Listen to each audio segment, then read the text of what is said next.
Hello, everyone. I'm Patti Liszkay with YourBookMyBook.com. Thank you all for joining me, and welcome to today's podcast. Now, though I spend most of my time here in the Your Book, My Book studio interviewing other authors, learning about their books, their backgrounds, their experience of living the writing life, today I'm here to talk about my own book, Equal and Opposite Reactions.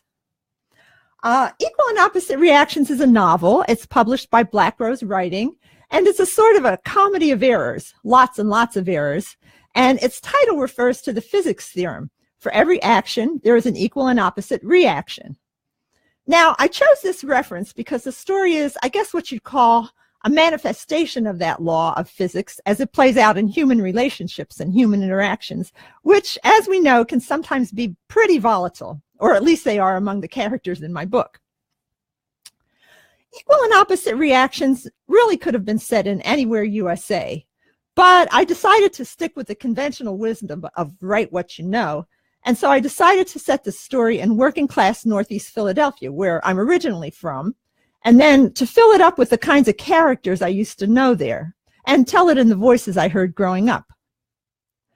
The story tells about the chain of events that unwinds when Sally Miller, a newly divorced, financially and emotionally struggling young mother living in a condo on the Roosevelt Boulevard, and Silvio Jablonski, a broken-hearted plumber from Cornwallis Heights who shows up to fix Sally's broken toilet, learn to their shock that they have something strangely in common. This discovery both pulls them into a relationship and leads them down a rabbit hole that causes their lives to become entwined with just a constellation of characters from around the Philadelphia area. Among others, there's Sally's overextended real estate managing ex-husband. There's Silvio's seductive, manipulative ex-wife. There's a shady salvage yard operator from South Philadelphia. And there's a desperate young family of undocumented Nicaraguan immigrants and the African-American lawyer who becomes their advocate. The story covers issues of divorce, including the financial and child custody struggles, the challenges of blended families, the legal system, the anger, and the healing. It also covers timely immigration issues as Sally and Silvio struggle over how to follow their consciences and their hearts when they're faced with the ethical and personal dilemmas that swirl around their lives after they befriend the young undocumented couple who themselves are just struggling to make a better life for their child, their American-born child, just to complicate the story a little bit more. However, all that being said, the novel is a comedy first and foremost, though perhaps not the lightest of comedies, but the action and the dialogue are fairly fast-paced, and the general reaction I've had from readers is that once they pick up the book, they can't put it down. One reader told me he read it in 2 sittings. Another reader, who was a librarian, told me that she just had to stay up all night to finish the book, which is really something because the book, it's pretty long. It's 354 pages, and they're big pages, as you can see. But the story is full of overlapping relationships, convergent storylines, and evolving situations. For example, there are the protagonists, Sally and Silvio, who enter the story carrying some pretty major baggage. The grief, the anger, the life disorientation, just all the fallout from their recent divorces. At the beginning of the novel, neither character can focus very well on anything except their own unhappiness and their own problems, emotional and logistical. In fact, it takes several seismic events, which I won't reveal here, to shake them loose from their preoccupation with their own troubles. And then another major storyline involves the undocumented Nicaraguan couple, whose names are Lupe and Ascension Guzman, and who unwittingly usher in at least a few of the seismic events that rock Sally and Silvio's world. The Guzmans are Sally's next-door neighbors in the shoddy Northeast Philadelphia condo/apartment building that Sally and her 6-year-old son have to move into after Sally's divorce. Sally meets Lupe when she knocks on Lupe's door in search of a neighbor whose bathroom she can use after her own toilet breaks and while she's waiting for the plumber to arrive. Lupe, who speaks only a few words of Spanish, doesn't know what Sally wants at first, but finally understands, and she lets Sally use her bathroom. But then soon afterwards, Lupe and her husband Ascension show up at Sally's door to collect on that neighborly favor in a big way.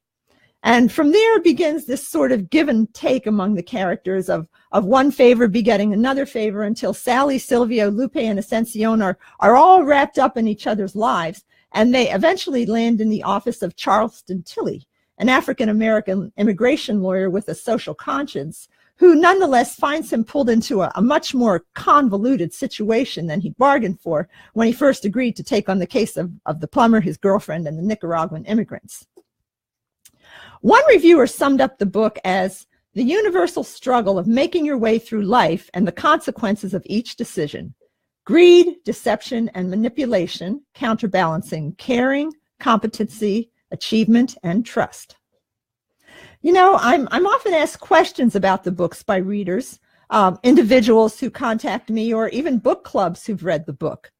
One book club from Chicago invited me to come to their meeting, and I wasn't able to, but I told them they could call me at home during their meeting if they had any questions, and so they did call me, and I answered their questions over the phone. So people do tend to have questions, you know, like, how did I think up this character or that character? Where did I learn so much about immigration law or divorce law or real estate management or life in Nicaragua? And questions, by the way, and I'm going to interject right here, I'll be answering these questions along with any other questions anybody might have at an upcoming event here in Columbus, Ohio. On July 8th, the Authors at the Loft event will be happening at the Book Loft of German Village Bookstore. So from 11 a.m. to 5 p.m. on July 8th, you can come to this event, and it is a family-friendly event, so bring the kids to the Book Loft of German Village and meet me along with a number of other Midwestern authors of a variety of genres. I'll be there doing an open mic with several other of the authors, and we'll be glad to answer any questions you might have about our books or anything about the writing life or anything at all you might want to talk about. But back to the subject of questions, I will say one question that I'm most often asked about my book by my readers is, what happens next? Love the book, they'll say, love the characters, but what happens next? Which really kind of surprises me because, I mean, you know, this is a pretty big, long book. It's got 113,256 words. I don't think I even could have gotten away with making it any longer. But, you know, in truth, I really thought that by the end of the book, all the many problems I'd thrown at all the characters had been solved. I thought the issues were resolved and the storylines were all tied off according to the rules. You know, each character starts here and then they end up there. So I thought the story was over at the end of the book, but apparently it's not. I think, you know, that the readers just really got invested in the characters. There were some they loved, some they loved to hate. But so they really want to know, you know, what happens next. And I've been thinking about what happens next, and I've got it roughly figured out. So everyone hang on. A sequel is on the way, but there's still plenty of time to read Equal and Opposite Reactions, a copy of which you can acquire from Amazon, or you can buy it from my publisher, Black Rose Writing. You can buy it from Barnes & Noble, or if you live in the Columbus, Ohio area, you can also pick up a copy from the Book Loft of German Village or from Gramercy Books, or you can check out a copy from the library, from the Columbus Metropolitan Library. Or if you live out of town, hey, you can go to your library and see if you can get an interlibrary loan, and you can read the book that way. Also, anybody who would be interested, I do have a daily blog that I post. It's called Ailantha,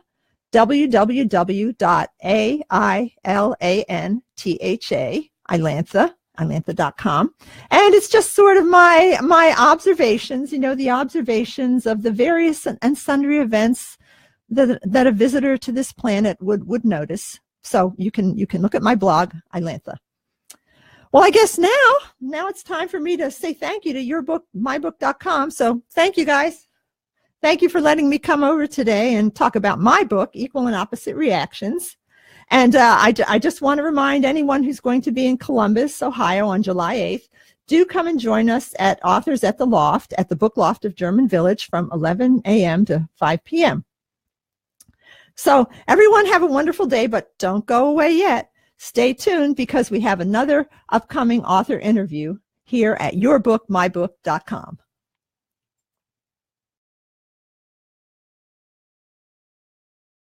We specialize in energy-efficient vinyl replacement windows, entry and storm doors, vinyl siding, fascia and soffit work, seasonal patio rooms, kitchen remodeling, and countertop replacements. For your next remodeling dreams, contact us at 740-654-9583 or visit our website at www.windowmanoflancaster.com. The Window Man of Lancaster, Ohio. Our customers expect the best, and that's what we deliver. YourBookMyBook.com presents another great featured webcast interview, sponsored by OneTripToParadise.com.